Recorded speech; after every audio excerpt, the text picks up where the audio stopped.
প্রধানমন্ত্রী শেখ হাসিনা কোটা আন্দোলনকারীদের রাজাকার বলেননি জানিয়ে আওয়ামী লীগের সাধারণ সম্পাদক ওবায়দুল কাদের বলেছেন, তাদের অনেকে রাজাকারদের পক্ষ অবলম্বন করছে। দুপুরে দলীয় সভাপতি ধানমন্ডি কার্যালয়ে সংবাদ সম্মেলনে একথা বলেন তিনি। ওবায়দুল কাদের বলেন, প্রধানমন্ত্রীর বক্তব্যকে বিকৃত করে ভিন্নভাবে উপস্থাপন করে বিভ্রান্তি ছড়ানো হয়েছে।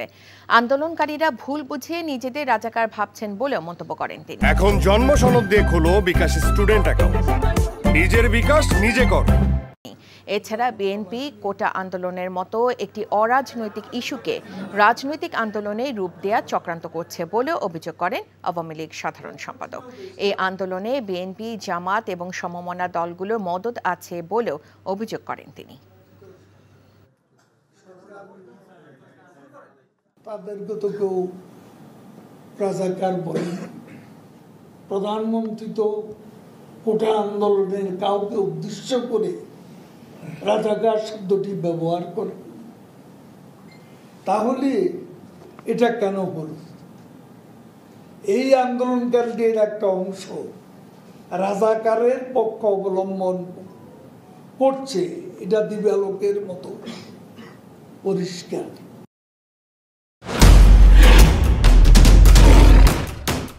মাসুদ চেয়ারম্যান আপনি কি জানোস না? এমন মায়ের মারুম কুত্তার মতো খালি সাইড পারবি। তুই যদি আমার বউ আস, তুই হবি রাজরানী আর আমার বউ টুনি বিবি তোর বান্দি। আমার সংসারটা কেন ভাঙতে সময় না? নিজের জামাই আটকা রাখতে পারেন না? কেমন বউ আপনি? কেলেঙ্কারির আর কি বাকি আছে? বদনাম তো শৈলেই লাগছে। আপনার প্রথম বউ কি আত্মহত্যা করছিল নাকি আপনি মারছেন?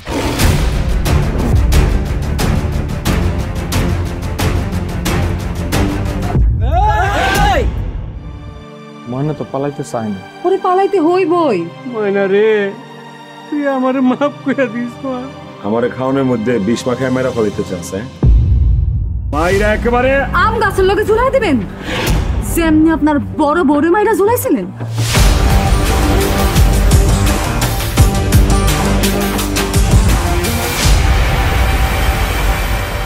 এখন জন্ম সনদ দিয়ে খোলো বিকাশ স্টুডেন্ট অ্যাকাউন্ট, নিজের বিকাশ নিজে কর।